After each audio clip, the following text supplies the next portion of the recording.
हमारे विभिन्न ज्ञानवर्धक कार्यक्रम देखने के लिए आप हमें अभी सब्सक्राइब करें, बेल आइकन को प्रेस करें ताकि आप देख सकें हमारा कार्यक्रम सबसे पहले। और अधिक जानकारी के लिए फेसबुक पेज को लाइक करना न भूलें। जय माँ इंद्राक्षी। इंद्राक्षी धाम में दर्शकों आप सभी का हम हार्दिक स्वागत करते हैं। आज के दिन जिन जातकों का जन्मदिवस है, मैरिज एनिवर्सरी है, उन सभी को हमारी तरफ से बहुत बहुत शुभकामनाएं। आज का पंचांग 7 नवंबर सन 2020 दिन शनिवार, कार्तिक माह, कृष्ण पक्ष, संवत 2077, तिथि षष्ठी, नक्षत्र पुनर्वसु। और साथ में पुनर्वसु नक्षत्र का समय भी बता देता हूँ क्योंकि कुछ लोग जानना चाहते हैं।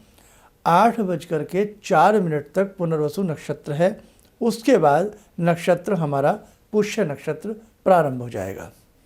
शनिवार से प्रारंभ होगा और ये रविवार में पुष्य नक्षत्र 8:46 तक रहेगा। जो पुष्य नक्षत्र में बहुत सारी जड़ें, बहुत सारी चीज़ें धारण करना चाहते हो तो कल सुबह वो 8:46 से पहले पहले धारण कर लें। राहु काल 9 से 10:30, दिशाशूल पूर्व दिशा।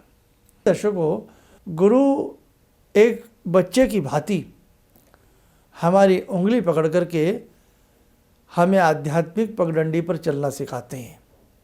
एक माँ जैसे बच्चे की उंगली पकड़ करके उसे चलना सिखाती है, उसे जीवन जीना सिखाती है, उसे खाना सिखाती है, बोलना सिखाती है, वैसे ही हमारे गुरु आध्यात्मिक जितनी भी ABCD है वो हमें सारी सिखाते हैं।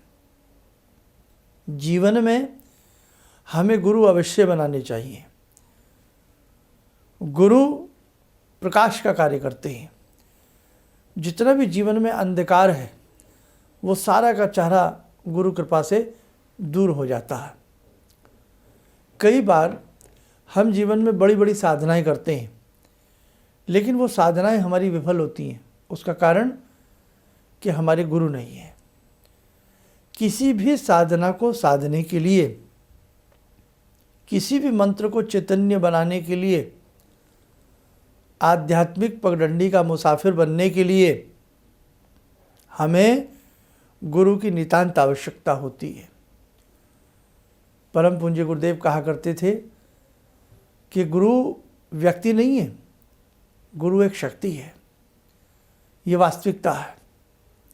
इसलिए आपका कोई मंत्र कार्य ना कर रहा हो, आपके किसी मंत्र से आपका वो मंत्र फलीभूत ना हो रहा हो, आपके जीवन में घनघोर अंधेरा छा गया हो, तो कहीं ना कहीं समर्थ गुरु का पल्ला पकड़ लीजिए, छोड़िएगा मत। लेकिन आज मैं कुछ ऐसी बातें भी आपको कहना चाहता हूँ, कृपया आप बारीकी से सुने, ध्यान से सुने। मतलब कई बार हम जिंदगी की चकाचौंध देख करके गुरु बनाते हैं कि साहब गुरु के कितने शिष्य हैं। ये हम मन में कई बार सोच लेते हैं बहुत लोग कि जितने ज़्यादा शिष्य उतने अच्छे गुरु। किसने कहा ऐसा आपसे?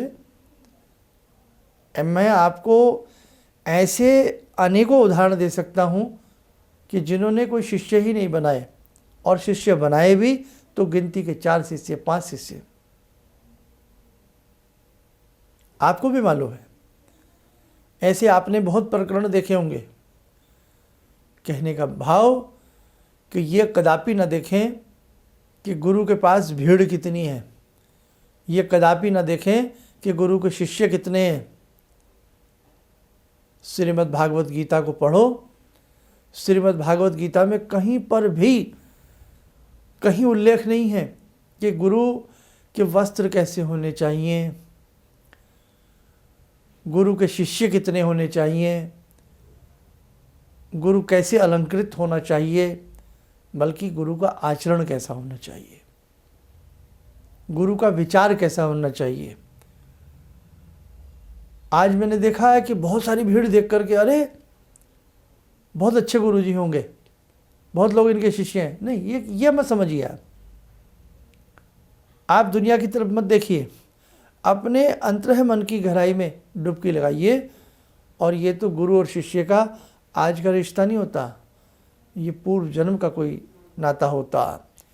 जब हम किसी की शरणागत हो जाते हैं, किसी को अपना सर्वस्व समर्पण करते हैं और हम उन्हें अपना गुरु बना लेते हैं।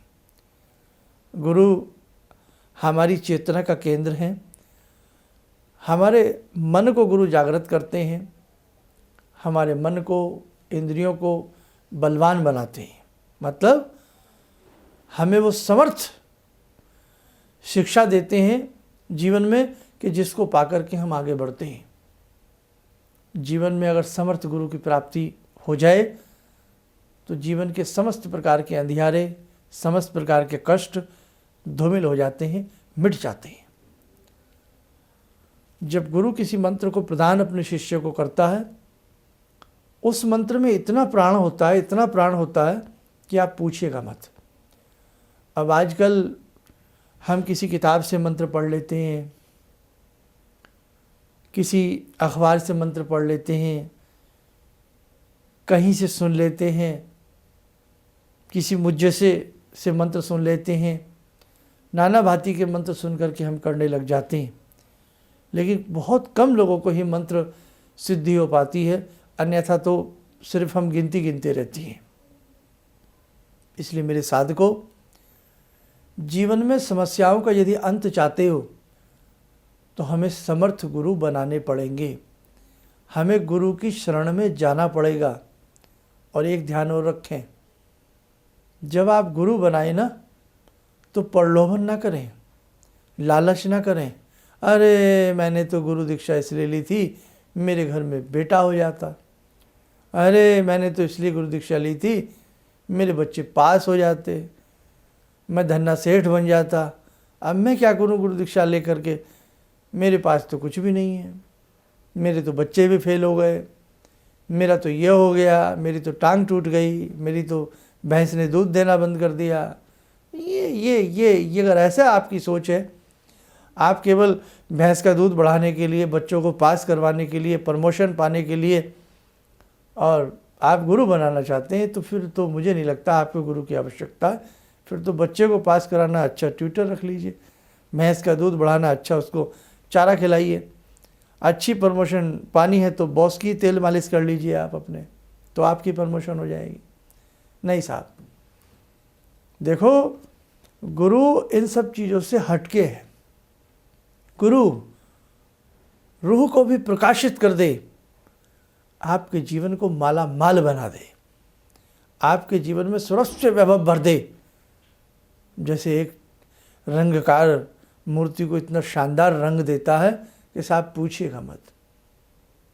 तो जब गुरु शिष्य को देने पर आता है ना, बिना मांगे दे देता है। इसलिए मैं अपने जितने भी हमारा चैनल देखने वाले हमारे साधु प्रवृत्ति के साधक हैं, साधना पगडंडी के मुसाफिर हैं, तो मैं तो आपको एक ही बात कह सकता हूँ, कभी भी किसी प्रलोभन के लिए गुरु मत बनाना, किसी आश्चर्य को देखने के लिए गुरु मत बनाना, किसी चमत्कार को देखने के लिए गुरु मत बनाना। गुरु बनाना अपने जीवन को सुधारने के लिए, गुरु बनाना मोक्ष की प्राप्ति के लिए, गुरु बनाना ईश्वर को प्राप्त करने के लिए, गुरु बनाना इंसानियत को पैदा करने के लिए, गुरु बनाना अपनी इंद्रियों को वश में करने के लिए, गुरु बनाना अपने अंदर इंसानियत पैदा करने के लिए, गुरु बनाना नेक नियति पर चलने के लिए, पुनर्जन्म की यात्रा में सुधार करने के लिए गुरु बनाना, किसी प्रलोभन के लिए गुरु मत बनाना।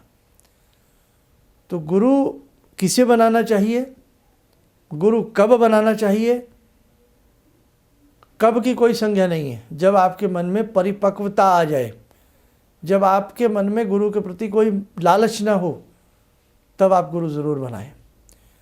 जीवन में कुछ उच्च शिक्षा प्राप्त करना चाहते हैं, जीवन के उद्देश्यों को सारभूत करना चाहते हैं, तब आपको गुरु बनाना चाहिए। और गुरु किसे बनाना चाहिए, जिसके मन में गुरु के प्रति प्रलोभन ना हो, जो किसी आश्चर्य की, किसी दिखावे की लालसा ना रखता हो, अपने गुरु के प्रति जिसका हृदय, जिसका मस्तिष्क, जिसका मन सब कुछ गुरु के चरणों में न्यौछावर हो जाए, उसे गुरु बनाना चाहिए। धन की लोलुपता के लिए, मेरे काम सुधर जाएंगे इस लोलुपता के लिए ऐसे व्यक्ति को गुरु नहीं बनाना चाहिए। गुरु मामूली नहीं है। आज के समय में एक अच्छा शिक्षक मिलना बहुत मुश्किल है। आज के समय में एक अच्छा मैकेनिक मिलना बहुत मुश्किल है। आज के समय में एक अच्छे डॉक्टर मिलना मुश्किल है। आज के समय में अच्छा व्यक्ति मिलना मुश्किल है। बुरा मत मानना, मैं बड़ा स्पष्ट बोल रहा हूँ। कोई भी बाजार से चीज़ खरीदने जाते हैं, डर बैठ जाता है ख़राब ना निकल जाए। तो आज के समय अच्छी चीज़ मिलना मुश्किल है। हम गुरु की बात कर रहे हैं। तो अगर हमारा भाग्य है, हमारा सौभाग्य है कि हमें जीवन में कोई अच्छे शिक्षक मिले, हमें जीवन में कोई अच्छे गुरु मिले, तो मेरे साधकों अपने जीवन को न्यौछावर कर दीजिए। गुरु बार बार नहीं मिलते। गुरु बहुत किस्मत से मिलते हैं। गुरु बहुत सौभाग्य से मिलते हैं। हम अपना सौभाग्य समझते हैं। पंडित श्री राम शर्मा आचार्य हमें गुरु प्राप्त हुए, बहुत सौभाग्य समझते हैं। हम कक्षा 6 या 7 में रहे होंगे, हमें तब से गुरु मिले और तब से लेकर के आज तक उन्हीं की उंगली हम पकड़े हुए हैं। उन्हीं के सहारे हम चलते हैं, उन्हीं के सहारे हम बोलते हैं, उन्हीं के सहारे हम आप खाते हैं, उन्हीं के सहारे हम पीते हैं, उन्हीं के सहारे हम जीते हैं, उन्हीं के सहारे हम आपको समझाते हैं। वही हमें चेताते हैं, वही हमें समझाते हैं। लेकिन मैं कहना नहीं चाहिए अपने, मुझे ये बातें अच्छी नहीं देती। मैंने कभी ये नहीं सोचा कि गुरुजी मुझे ये दिला दो, गुरुजी मुझे ये दे दो। बस गुरुजी आपका हाथ हमारे सर पर रहे, आपका आशीर्वाद हमें प्राप्त होता रहे। इससे बड़ी हमारे लिए कोई दुनिया की शक्ति नहीं हो सकती। यार दोस्त साथी संगी सब मिल जाएंगे, फ्रिज कूलर पंखे मशीन बहुत बार खरीद सकते हो, लेकिन गुरु को खरीदा नहीं जा सकता। इसलिए ध्यान रखना, जब भी गुरु बनाए कोई प्रलोभन मत रखना। अब मैं बहुत लोग हमसे कहते हैं गुरु दीक्षा दे दीजिए, गुरु दीक्षा दे दीजिए। बहुत लोग बहुत लंबे समय से इंतजार में हैं कि हम उन्हें गुरु दीक्षा दें, बहुत लंबे समय से इंतजार में, मालूम है मैं। लेकिन मन पकाइए, मन पकाइए, अच्छे से मन पकाइए, अच्छे से जुड़ने का हमसे प्रयास करिए। अगर आप इंद्राक्षी धाम संस्थान से दीक्षा लेना चाहते हैं तो ध्यान रखिए हमारी बात ये। तो गुरु जीवन में जरूर होना चाहिए, और गुरु बन गति नहीं। जब हम छोटे से पढ़ते होते थे ना, छोटे से पढ़ते होते थे, छोटे से पढ़े बड़े बड़े हो गए, सबसे पहली गुरु हमारी माँ सबकी होती है। फिर वही माँ हमें स्कूल भेजती है, डांटती भी है, धमकाती भी है, प्यार भी करती है। जाना नहीं चाहता बच्चा स्कूल, बहुत बच्चे जाना नहीं चाहते, भेजती है। फिर वहाँ 1 गुरु 2 गुरु, फिर क्लासें बदलती हैं, दर दर हम आगे बढ़ते हैं। 6 सब्जेक्ट हो जाते हैं तो 6 गुरु बन जाते हैं। फिर हम सबसे पढ़ते हैं, सभी हमारे गुरु हैं। कॉलेज देखते हैं, फिर किसी से कुछ सीखते हैं, वो हमारा गुरु बन जाता है। जीवन में हम अनेकों गुरु बनाते हैं, लेकिन इन सब गुरुओं के बावजूद जो जीवन को शांत कर दे, जो जिज्ञासाओं को शांत कर दे, जो मन में शांति का वास पैदा कर दे, जो प्रभु मिलन के लिए एक हमारा बहुत अच्छा माध्यम बन जाए, आध्यात्मिक पगडंडी का हमें एक मजबूत मुसाफिर बना दे, हमें मोक्ष की प्राप्ति करा दे, ऐसा गुरु जीवन में एक ही बार प्राप्त होता है। समझे? तो ध्यान रखना, कहीं से भी गुरु दीक्षा लेना, कोई लालच मत करना, कोई प्रलोभन मत करना, किसी कौतूहल में आके गुरु मत बनाना, किसी आश्चर्य के लिए कोई गुरु मत बनाना। जीवन जीने के लिए गुरु बनाना। और मेरा तो ये कहना है कि मरने से पहले जीवन जी लो, क्योंकि आज जीवन बड़ा कारकंटक बन चुका है सबका।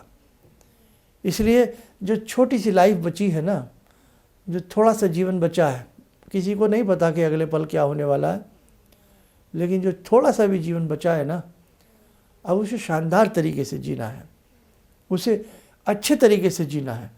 और वो जीवन जीने की कला हमें एक अच्छे गुरु के साथ प्राप्त हो सकती है। इससे ज़्यादा कुछ मैं आपको नहीं समझा सकता। आइए, अगर किसी का मन ये हो कि हम किसी स्थूल काया को गुरु नहीं बना सकते, जैसे मैं आपको दिख रहा हूँ, स्थूल शरीर में आप हैं, तो ऐसी स्थिति में शास्त्र ने कहा है कि हम भगवान शंभु को, शिव शंभु को अपना गुरु बना सकते हैं। तो आइए आज की ध्यान साधना में जुड़ते हैं हम भगवान शिव शंकर से। ॐ आत्मा त्वं गिरिजामति सहचरा प्राणा शरीरं गृहं पूजा ते विषयोपभोग रचना निद्रा समाधिस्थिते संचारा पदयो प्रदक्षिण विदेः श्रोत्राणि सर्वागिरो यद्यात् कर्म करोमि तद्दखिलं शम्भोस्तवाराधनम्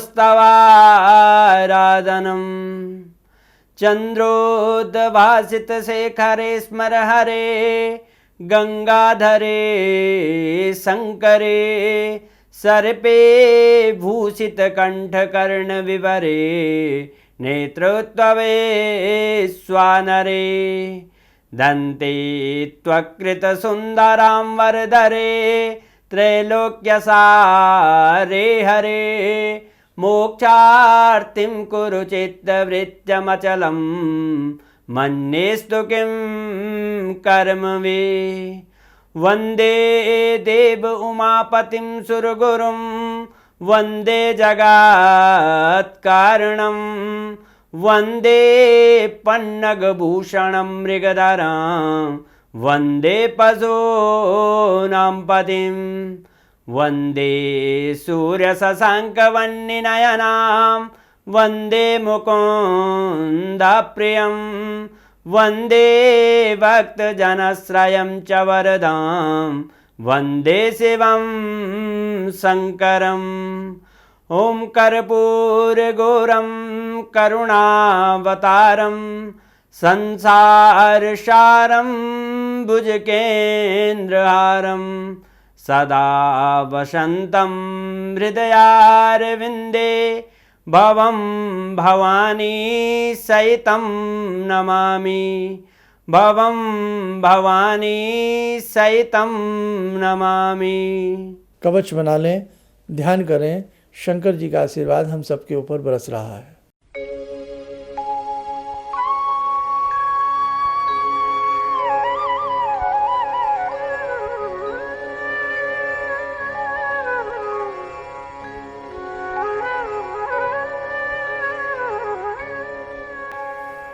ओम बोलते हुए नेत्र खोलें, सामान्य हो जाएं। देखो दर्शकों, बहुत सारी चीज़ें हैं जो जीवन में अभी हमें अपने अंदर अपनानी है। अभी हमें बहुत कुछ करना है। इस ज़िंदगी के रहते रहते ही कुछ हो सकता है, बाकी तो फिर कुछ भी नहीं रहता है। कुछ दिन घर वाले हमें याद करते हैं, फिर वो यादें भी धूमिल पड़ जाती हैं, है ना। ये वास्तविकता है।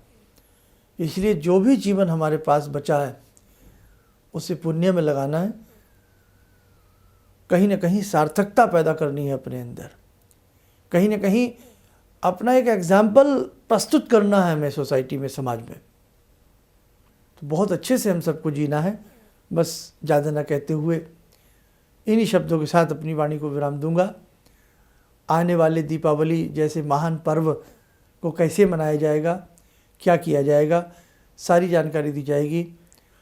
और इस महीने का जो राशि के उपाय होते हैं वो बड़ी जिज्ञासा से आप लोग उन्हें इंतजार में हैं। चलो प्रयास करता हूँ, ईश्वर की आगे जैसी इच्छा।